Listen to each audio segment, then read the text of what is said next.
करते. नमस्कार विद्यार्थी मित्रांनो, लक्षदीप अकॅडमी मध्ये आपल्या सर्वांचे सहर्ष स्वागत. आज आपण चालू घडामोडीचा आपल्या बघा सिरीज मधले नवीन प्रश्न बघणार आहोत. दुसऱ्या दिवशी डिलिव्हरीची हमी देणारी 24 स्पीड पोस्ट सेवा कोणत्या विभागाने सुरू केली आहे? पर्याय दिले आहेत रेल्वे विभाग, भारतीय टपाल विभाग, दूरसंचार विभाग आणि चौथा पर्याय आहे परिवहन विभाग. तर भारतीय टपाल विभागाने आपल्याला 24 स्पीड पोस्ट सेवा सुरू केली आहे, भारतीय टपाल विभाग. नेक्स्ट, राष्ट्रीय जनगणना 2027 साठी ब्रँड अँबॅसेडर म्हणून कोणाची नियुक्ती करण्यात आली? मी आज आपल्याला माहिती आहे की जेव्हा कोविड-19 कोरोना व्हायरस आला आणि कोरोना काळामध्ये काय झालं तर 2021 ची जी आपली जनगणना होती ती काही घेण्यात आली नाही. तर ती जनगणना पुढे ढकलत जाऊन आता ती कधी घेण्यात येणार आहे तर 2027 साली ती घेण्यात येणार आहे. मग आता त्याचे ब्रँड अँबॅसेडर म्हणून कोणाची नियुक्ती करण्यात आली? M.F. हुसेन, सुदर्शन पटनायक, जतीन दास की राम किंकर बैज? तर या प्रश्नाचं उत्तर आहे 2027 च्या जनगणनेसाठी सुदर्शन पटनायक यांची ब्रँड अँबॅसेडर म्हणून नियुक्ती करण्यात आलेली आहे. नेक्स्ट, 12वी आशियाई आणि पॅसिफिक प्रादेशिक परिषद 2026 कुठे आयोजित करण्यात आली? कितव्या क्रमांकाची आहे? 12वी. आणि काय सांगितलं? आशियाई आणि पॅसिफिक प्रादेशिक परिषद 2026 ही नवी दिल्ली या ठिकाणी आयोजित करण्यात आली होती. म्हणजेच आपलं पर्याय क्रमांक 2 उत्तर बरोबर आहे. 2026 ची आशियाई पॅसिफिक प्रादेशिक परिषद. नेक्स्ट, अमेरिकेने ग्वाम येथे आयोजित केलेल्या सी ड्रॅगन 2026 सरावात भारतासोबत कोणते देश सहभागी झाले? मग विधान दिले आपल्याला, पण येथे आपल्याला अजून प्रश्न क्लिअर होतात की कोणत्या ठिकाणी आयोजित केली होती. बघा, आयोजित करणारा कोण होता? अमेरिका. आयोजित कुठे केलं होतं? ग्वाम या ठिकाणी आयोजित केलं. काय आयोजित केलं होतं? सी ड्रॅगन 2026 चा सराव आयोजित केला होता आणि त्याच्यामध्ये सहभाग घेतला होता देशांनी, बरोबर. तर भारत देशाने सहभाग घेतलाय, पण प्रश्न असा विचारलाय की भारतासोबत इतर देश कोणते होते? बघा, भारतासोबत कोणते देश सहभागी होते? चीन, Russia, France, Germany, Australia, Japan, New Zealand, UK, Canada. तर बघा, भारतासोबत ऑस्ट्रेलिया, जपान आणि न्यूझीलंड या देशांनीही सी ड्रॅगन 2026 च्या सरावामध्ये सहभाग नोंदवला होता, सहभागी झाले होते. ही कुठे सराव आयोजित केला होता? तर ग्वाम या ठिकाणी. आणि आपलं उत्तर आहे पर्याय क्रमांक 3. नेक्स्ट, चौथी महिला महाराष्ट्र केसरी कुस्ती स्पर्धा कालावधी बघा 28 ते 29 मार्च ला कुठे आयोजित करण्यात येणार आहे? तर ह्या प्रश्नाचं उत्तर आहे पर्याय क्रमांक 3. ही स्पर्धा कुठे आयोजित करण्यात येणार आहे? सोलापूर या ठिकाणी. कितवी आहे? तर चौथी महिला महाराष्ट्र केसरी कुस्ती स्पर्धा आहे. मग याच्यावर आपल्याला प्रश्न काय विचारला जातो? म्हणजे याच्या आधारित पॉइंट आपल्याला ना कंटेंट कळाले पाहिजे की एखादा पॉइंट असतो आणि त्याच्या आधार त्या कंटेंटशी रिलेटेड आपल्याला प्रश्न विचारले जातात. आता महिला महाराष्ट्र केसरी कुस्ती स्पर्धा आहे तर आपल्याला विचारलं जाऊ शकतं की पहिली महिला विजेती कोण होती? मग ती होती प्रतीक्षा बागडी. प्रतीक्षा बागडी यांनी पहिला महिला महाराष्ट्र केसरी किताब जिंकला होता. मग ह्या स्पर्धा कोणत्या साली सुरू झाल्या, कोणत्या वर्षापासून सुरू झाल्या? तर महिला महाराष्ट्र केसरी स्पर्धा 2023 पासून सुरू झाल्या. बघा, आता इथे 2023 पासून सुरू झाल्या हे ठीक आहे. आता चौथी महिला महाराष्ट्र केसरी स्पर्धा सोलापूरला आयोजित आहे. मग पुरुष कुस्ती स्पर्धा पण असता महाराष्ट्र केसरी. मग आता 68वी जी महाराष्ट्र केसरी कुस्ती स्पर्धा झाली ती कोणत्या ठिकाणी झाली? तर पुणे या ठिकाणी. पण पुणेमध्ये कुठे? वाघोली या ठिकाणी झाली. पुणे, वाघोली या ठिकाणी 68वी पुरुष केसरी महाराष्ट्र केसरी स्पर्धा पार पडल्या. मग याच्यामध्ये विजयी कोण ठरलं? तर हर्षवर्धन सदगीर हे विजेते ठरले आणि उपविजेते कोण आहे? तर महेंद्र गायकवाड हे उपविजेते ठरले आहेत. नेक्स्ट, दोनदा महिला महाराष्ट्र केसरी स्पर्धेत विजेतेपद जिंकणाऱ्या खेळाडू कोण आहेत? अगोदरच्या प्रश्नात विचारलं होतं आपल्याला की ह्या स्पर्धा कुठे आयोजित केल्या आहे.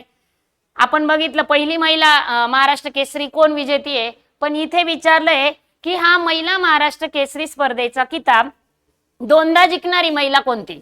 तर बघा, विनेश फोगाट, साक्षी मल्लिक, भाग्यश्री फंड, गीता फोगाट. तर या प्रश्नाचं उत्तर आहे भाग्यश्री फंड यांनी दोनदा महिला महाराष्ट्र केसरी स्पर्धेत विजेतेपद जिंकलेलं आहे. म्हणून आपलं उत्तर आहे पर्याय क्रमांक 3. नेक्स्ट, विश्व हिमनदी दिवस दरवर्षी कधी साजरा केला जातो? बघा, आपल्याला परीक्षेला दिनविशेषवर हमखास प्रश्न विचारला जातो. कोणती परीक्षा असो ती, मग सरळ सेवेची असो, पोलीस भरती असो, अग्निवीर असो, कोणत्याही परीक्षेमध्ये आपल्याला विचारला जाणारा प्रश्न. तर इथे विश्व हिमनदी दिवस विचारला आहे. पर्याय दिलेले आहेत 20 मार्च, 21 मार्च, 22 मार्च आणि 23 मार्च. तर ह्या प्रश्नाचं उत्तर आहे पर्याय क्रमांक 2. काय? 21 मार्चला विश्व हिमनदी दिवस असतो. मग आपल्याला पर्याय क्रमांक 1 दिला आहे 20 मार्च. 20 मार्चला काय असतं? तर 20 मार्चला जागतिक आनंदी दिन असतो. तसेच वन दिन पण असतो. 20 मार्चला 2 दिवस असतात, जागतिक आनंदी दिवस आणि वन दिन. त्यानंतर असतो 21 मार्चला, आत्ताच सांगितलं आपण, विश्व हिमनदी दिवस असतो. त्याचबरोबर 21 मार्चला वन दिनही असतो. 20 मार्चला चिमणी दिन असतो. 20 मार्चला चिमणी दिन असतो आणि आनंदी दिन असतो. 21 मार्चला विश्व हिमनदी दिन असतो आणि वन दिन असतो. त्यानंतर 22 मार्चला असतो जल दिन आणि 23 मार्चला असतो हवामान दिन. आपल्याला जेही तारीख दिले आहे ते आपण क्रमाने लक्षात ठेवा. 20 मार्चला जागतिक आनंदी दिन तसेच चिमणी दिन असतो. 21 मार्चला विश्व हिमनदी दिवस तसेच वन दिन असतो. 22 मार्चला जलदिन असतो आणि 23 मार्चला हवामान दिन असतो. नेक्स्ट, नुकतेच भारताकडून ब्रह्मोस क्षेपणास्त्र खरेदीची घोषणा कोणत्या देशाने केली आहे? तर भारताकडून ब्रह्मोस क्षेपणास्त्राची खरेदी करण्याची घोषणा इंडोनेशिया या देशाने केली आहे. पर्याय क्रमांक 2. नेक्स्ट, राजकोषीय स्वास्थ्य निर्देशांक 2026 निर्देशांक कोणता आहे? 2026 चा. कोणता? राजकोषीय. मग याच्यामध्ये विचारले आपल्याला पहिले, दुसरे आणि तिसरे स्थान कोणत्या राज्यांनी मिळवले आहे ह्या निर्देशांकामध्ये? राजकोषीय स्वास्थ्य निर्देशांक 2026. तर याच्यामध्ये बघा, ओडिशाने मिळवलाय पहिला क्रमांक, गोव्याने मिळवलाय दुसरा आणि झारखंड राज्याने मिळवलाय तिसरा क्रमांक. म्हणजे आपलं उत्तर येतं पर्याय क्रमांक 2, ओडिशा, गोवा आणि झारखंड. नेक्स्ट, केंद्राच्या धर्तीवर महाराष्ट्र सरकारने किती दिवसांची प्रसूती रजा देण्यात आली आहे? म्हणजे बघा, केंद्राच्या धर्तीवर महाराष्ट्र सरकारने हे अवलंबलंय की प्रसूतीच्या महिलांसाठी प्रसूती रजा किती दिवसांची? 120 दिवस, 150 दिवस, 180 दिवस की 200 दिवस? तर महिलांसाठी प्रसूती रजा ही 180 दिवस मंजूर करण्यात आली आहे. पर्याय क्रमांक 3. मुंबई महानगर क्षेत्रातील महिला शासकीय कर्मचाऱ्यांसाठी सुरू करण्यात आलेली संकल्पना कोणती? बघा, आत्ताच मार्च 2026 मध्ये जी घोषणा केली आहे आणि ती कोणासाठी? बघा, मुंबई महानगर क्षेत्रातील महिला शासकीय कर्मचाऱ्यांसाठी घोषणा करण्यात आली आहे. मग ती कोणती? फ्लेक्सी टाइम योजना, लवकर या लवकर जा योजना, महिला सुरक्षा योजना की ऑफिस टाइम रिफॉर्म? तर याचं उत्तर आहे लवकर या लवकर जा ही घोषणा करण्यात आली. ही आपल्या महिला शासकीय कर्मचाऱ्यांसाठी राबवण्यात आलेली संकल्पना आहे मार्च 2026 मध्ये. हाही प्रश्न आपल्या येणाऱ्या प्रत्येक परीक्षेसाठी महत्वाचा आहे की कोणती संकल्पना राबवण्यात आली. मुंबई जे काही महानगर क्षेत्र आहे त्यातील महिला शासकीय कर्मचाऱ्यांसाठी लवकर या लवकर जा. बघा, आता इथे म्हटले आपल्याला की त्याच्यावरच आधारित आहे. लवकर या लवकर जा ही योजना तर अवलंबली आहे कार्यालयात. मग त्याच्यानुसार कार्यालयात येण्याची वेळ कोणती महिलांसाठी? कारण त्यांना सांगितले तुम्ही लवकर या आणि लवकर जा, पण तो कालावधी काय, वेळ काय कार्यालयात येण्याची? बघा, तर सकाळी 9:15 म्हणजे 9:15 आणि 9:45 म्हणजे 9:15, 9:15 ते 9:15 ही वेळ कार्यालयात येण्याची वेळ आहे. पर्याय क्रमांक 2. नेक्स्ट, राज्य महिला आयोगाने महिलांसाठी नंबर दिलाय बघा 155209. हेल्पलाईन सुरू करणारे पहिले राज्य कोणते? महिलांसाठी कोणता हेल्पलाईन नंबर आहे? 155209. मग हे सुरू करणारं पहिलं राज्य विचारलंय आपला, तर त्याच्यामध्ये बघा आपलाच महाराष्ट्र आहे. पर्याय क्रमांक 2. महाराष्ट्र हे पहिलं राज्य ठरलंय. कशासाठी? राज्य महिला आयोगाने महिलांसाठी कोणता हेल्पलाईन नंबर दिलाय? 155209. नेक्स्ट, विद्यार्थ्यांमध्ये हवामान साक्षरता विकसित करण्यासाठी सुरू करण्यात आलेला ई लर्निंग उपक्रम कोणता? Green India mission, Cambridge climate quest, digital India, स्वच्छ भारत अभियान. तर विद्यार्थ्यांमध्ये हवामान साक्षरता निर्माण होण्यासाठी विकसित करण्यासाठी ई लर्निंग उपक्रम कोणता आहे? तर केम्ब्रिज क्लायमेट क्वेस्ट हा उपक्रम सुरू करण्यात आलेला आहे. 2028 चा T20 विश्वचषक कोणत्या देशामध्ये होणार आहे? आत्ताच एक पार पडलाय 2026 ला आणि आता आपल्याला विचारलंय की 2028 चा T20 विश्वचषक कोणत्या देशामध्ये होणार आहे? भारत, श्रीलंका, इंग्लंड आणि वेल्स, ऑस्ट्रेलिया आणि न्यूझीलंड की दक्षिण आफ्रिका आणि झिम्बाब्वे? तर या प्रश्नाचं उत्तर आहे पर्याय क्रमांक 3, ऑस्ट्रेलिया आणि न्यूझीलंड. 2026 मध्ये कॉमनवेल्थ डे कधी साजरा करण्यात आला?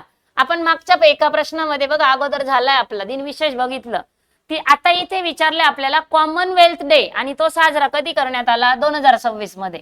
मग दिनांक काय? 8 मार्च, 9 मार्च, 10 मार्च की 11 मार्च? तर या प्रश्नाचं उत्तर आहे पर्याय क्रमांक 3, 9 मार्चला 2026 मध्ये कॉमनवेल्थ डे साजरा करण्यात आला. मग आपल्याला जे एक क्रमांकाला दिले पर्यायामध्ये 8 मार्च दिले, ही तारीखही आपण विसरायची नाहीये कारण ती तारीख म्हणजे आपल्याला येणाऱ्या परीक्षेसाठी महत्वाचा प्रश्न असतो तो म्हणजे आंतरराष्ट्रीय महिला दिन. 8 मार्चला काय असतो? आंतरराष्ट्रीय महिला दिन. भारतातील पहिला हवेत उडणारा आणि पाण्यात उतरून काम करणारा अवतार ड्रोन कोणी विकसित केला आहे? ड्रोनचं नाव काय? हे अवतार. आणि तो काय करतोय? हवेत उडणार आहे आणि पाण्यात उतरून पण काम करणार आहे. आणि तो विकसित केला आहे बघा ॲक्वा एअरेक्स ऑटोनॉमस सिस्टीमने विकसित केलेला आहे पर्याय क्रमांक 3. महाराष्ट्र राज्य महिलांच्या तक्रारींसाठी सुरू करण्यात आलेला टोल फ्री हेल्पलाईन क्रमांक कोणता? अगोदरच्या प्रश्नात विचारलं होतं की कोणतं राज्य पहिलं आहे तर त्याचं उत्तर होतं आपला महाराष्ट्राने चालू केलेला आहे तो. आणि आता इथे आपल्याला फक्त तो नंबर विचारला हेल्पलाईन नंबर कोणता? अगोदरच्या प्रश्नात हेल्पलाईन नंबर पण दिलेला होता फक्त कोणत्या राज्याने सुरू केलेला असा प्रश्न होता. तर तो टोल फ्री हेल्पलाईन क्रमांक कोणता आहे? 155209. आणि सुरू कोणी केला? आपण अगोदरच्याच प्रश्नात पहिलं राज्य कोणतं ठरलंय? महाराष्ट्र. पुन्हा सुरू होणारा आणि कैलास मानसरोवर यात्रेसाठी वापरला जाणारा चीन सीमेजवळ असलेला पास कोणता? नाथुला, शिपकीला, लिपुलेख की रोहतांग?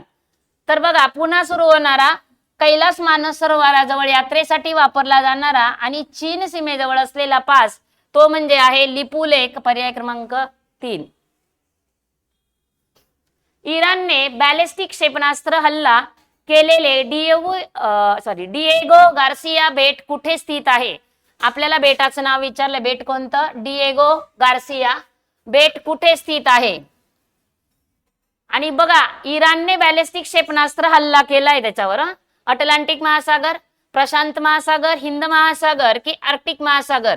तर याचं उत्तर आहे पर्याय क्रमांक 3, हिंद महासागरामध्ये आहे डिएगो गार्सिया बेट. चागोस बेट समूहाचा भाग असलेले आणि अमेरिकन एअरबेस असलेले बेट कोणते? मालदीव, डिएगो गार्सिया, सेशेल्स की मॉरिशियस? तर याचं उत्तर आहे पर्याय क्रमांक 2, डिएगो गार्सिया. वसंत ऋतू आणि झूम शेतीशी संबंधित असलेला मिझो जमातीचा प्रमुख सण कोणता? ऋतू बघा आपला मराठी ऋतू आहे कोणता? वसंत ऋतू. आणि आपल्याला झूम शेती विचारलं यांच्याशी संबंधित असलेला जमातीचं नाव दिले मिझो जमातीचा प्रमुख सण कोणता? सापचार कूट महोत्सव, हॉर्नबिल फेस्टिवल, बिहू की पोंगल? तर त्यांचा उत्सव आहे सापचार कूट महोत्सव. वसंत ऋतू आणि झूम शेतीशी संबंधित असलेला मिझो जमातीचा प्रमुख सण. नेक्स्ट, एलपीजी सिलेंडरची साठेबाजी रोखण्यासाठी 10 मार्च रोजी कोणता कायदा लागू करण्यात आलाय? महत्वाचा प्रश्न आहे आपल्याला. सध्या याच्यावर विषय चालू आहे, सगळीकडे चर्चा आहे. तर NSA, ESMA, UAPA की GST ऍक्ट? तर याच्यासाठी कायदा लागू करण्यात आला ESMA पर्याय क्रमांक 2.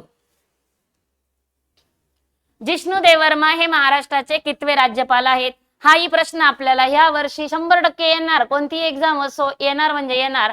20वे, 21वे, 22वे की 23वे.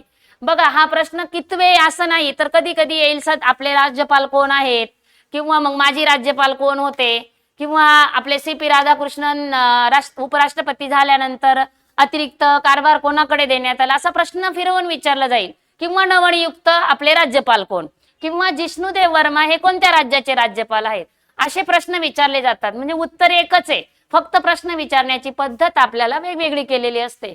आता इथे सांगितलंय पुन्हा जिष्णुदेव वर्मा कितवे राज्यपाल आहेत तर त्याचं उत्तर आहे 22वे. बऱ्याच ठिकाणी 23वे म्हणतात ते, पण जे मध्ये राज्यपाल अतिरिक्त कारभार ज्यांच्याकडे देण्यात आला होता त्यांची काउंटिंग मध्ये केली जात नाही, म्हणून उत्तर येत आहे 22वे, पर्याय क्रमांक 3. बघा आजचे महत्वाचे आपण चालू घडामोडीचे प्रश्न बघितले. आजचं सेशन इथपर्यंतच. पुढे पुन्हा आपण नवीन प्रश्नांसह भेटू. अजूनही आपण जर चॅनलला लाईक केलं नसेल लाईक करा, चॅनलला सबस्क्राईब करा, कमेंट करत चला लेक्चर कसं वाटतंय काय. नवीन प्रश्नांसह पुढे भेटू, तोपर्यंत धन्यवाद. हा